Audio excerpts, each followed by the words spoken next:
देहे स्थिवान् सरुधरेऽभिमतिं त्यजत्वम् जायाशुतादिषु सदा ममतां विमुञ्च पश्यामि संजगदिदं क्षणभङ्गनिष्ठं वैराग्यरागरसिको भवभक्तिनिष्ठः धर्मं भजस्व सततं त्यज लोकधर्मान् सेवस्व साधु पुरुषा नहि कामतृष्णाम् अन्यस्य दोषगुणचिन्तनमाशु मुक्त्वा सेवा कथारसमहो निरतां पिबत्वम्।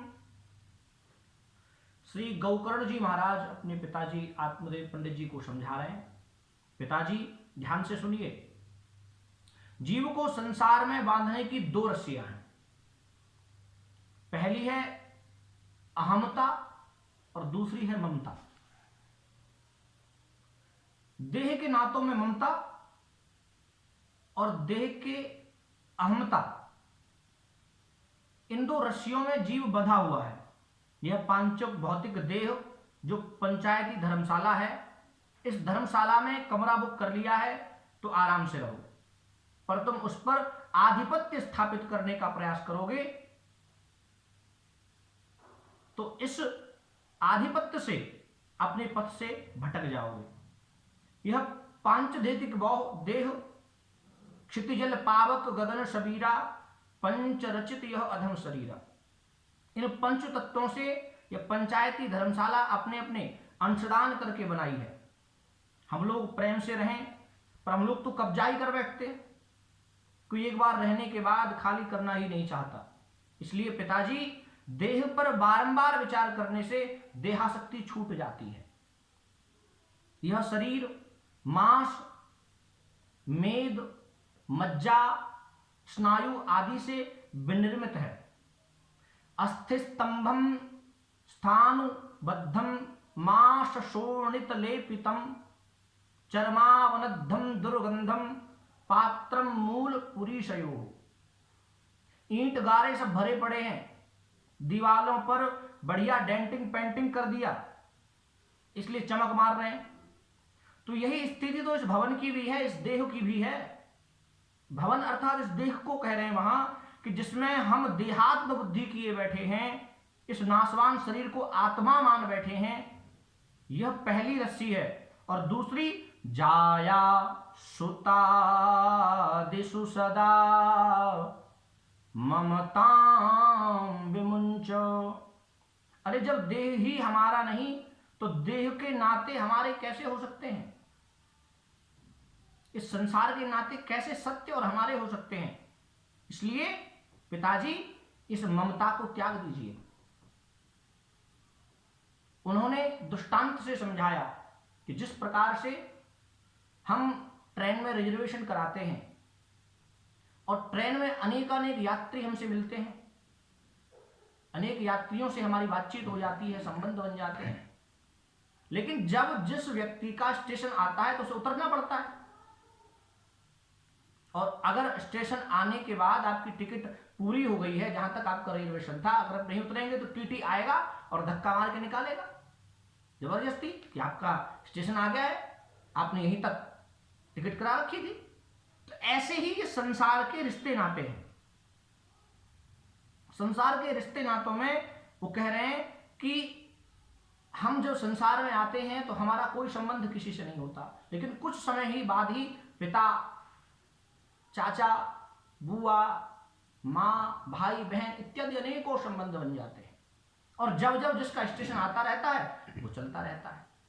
दादाजी का स्टेशन आया वो चल दिए, पिताजी का स्टेशन आया वो चल दिए, अब पुत्र ने नया जन्म ले लिया, नया यात्री हमारे इस सफर में जुड़ गया।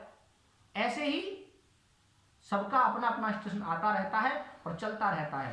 पिताजी, इस ममता से अपने आप को हटाइए, दूर कीजिए, इस मोह से अपने आप को अलग कीजिए और भगवान की भक्ति में अपने आप को लगा दीजिए। 4 अवस्थाओं का वर्णन उन्होंने कहा है कि प्रथम अवस्था जो है व्यक्ति को विद्या अध्ययन अर्जित करने में लगानी चाहिए। दूसरी अवस्था अपने परिवार के पोषण में, धन कमाने में, संतान उत्पन्न करने में लगानी चाहिए। और तीसरी अवस्था में केवल तप और स्वाध्याय करना चाहिए, केवल साधना, भगवान नाम संकीर्तन करना चाहिए। इसलिए पिताजी, आपकी अब तीसरी अवस्था प्रारंभ हो गई है और आप इस आसक्ति से विमुक्त होकर के भगवान की शरण में जाकर के उनका भजन कीजिए। पुत्र दाराप्त बंधुनाम संगम पांथ संगम, यह पंथ संगम है तो यात्रा का नियम है कि यात्रियों से प्रेम पूर्वक व्यवहार करो ताकि यात्रा का आनंद आवे, यात्रा कहीं भार न बन जावे। इसलिए यात्रियों से मेल जोल करके स्नेह पूर्वक यात्रा करो, पर स्नेह आसक्ति इतनी ज्यादा न हो जाए कि जब यात्रा पूरी होवे तो यात्रियों को छोड़ने में, परिवार को छोड़ने में कष्ट हो। उसी प्रकार जीवन के सफर में ये सारे यात्री तुम्हारे अपने हैं, इसमें प्रेम पूर्वक व्यवहार करो, परंतु जब सफर पूरा हो जावे तो सबसे पहले तैयार हो जाओ, नहीं तो वो काला कोट वाले यम के दूत आएंगे और धक्का मार के जबरदस्ती ले जाएंगे। आप उनसे खूब कहते रहना कि एक पल का, एक क्षण का समय दे दो, किंतु फिर समय मिलने वाला नहीं है। जीवन के इस रहस्य को जो ठीक से जान ले वह यात्री बड़ा आनंद से यात्रा करता है। इसलिए पिताजी, अहमता ममता की रस्सी को त्याग कर इस जगत को अनित्य, नाशवान और क्षणभंगुर समझते एक पल का भी भरोसा नहीं। संसार में राग करके क्या मिला यह तो आप देख चुके हैं, अब वैराग्य से क्या मिलता है उसका भी तो आनंद लेकर देखिए। पिताजी, लौकिक धर्म का परित्याग करके परम धर्म का आश्रय लो। आए थे हरि भजन को ओटन लगे कपास। हमें संसार में परमात्मा ने जन्म दिया भजन के लिए, सत्कर्म के लिए, परहित के लिए, सत्यता को जानने के लिए, किंतु हम यहां पर आकर के अनेकानेक संबंधों में फंस गए और उस असली अपने लक्ष्य को हमने विस्मृत कर दिया, भुला दिया। तो गौकर्ण जी कहते हैं, धर्मम भजस्व सततम त्यज लोक धर्मान सेवस्व साधु पुरुषान जहि काम तृष्णाम। पिताजी, साधु पुरुषों की संगति करो और संसारियों का संग करोगे तो संसार की कामनाएं होंगी, अनेक अनेक कामनाएं, तृष्णाएं अंदर प्रवेश करेंगी। संसारियों की संगति से संसार चित्त पर चढ़ता है और जो भगवत प्रेम में लगे हुए हैं, भगवत रसिक हैं, उनकी संगति करोगे तो भगवत प्रेम आपके भीतर भी जागृत होने लगेगा। नेताओं के साथ में रहना प्रारंभ करो तो नेतागिरी अपने आप धीरे धीरे प्रवेश करने लगती है, आने लगती है। ज्वारी के साथ बैठो तो उसका ही जो गुण है वही अपने अंदर आने लगता है। पहलवान के पास बैठो तो एक ना एक दिन ऐसा आएगा कि हम भी पहलवानी करने लग जाएंगे, देखा देखी। तो ठीक इसी प्रकार से भगवत रसिकों का संग करो, जो भगवत प्रेम अपने आप जीवन में आता चला जाएगा। जैसी संगत वैसी रंगत। तो संतों का संग करने से क्या होगा?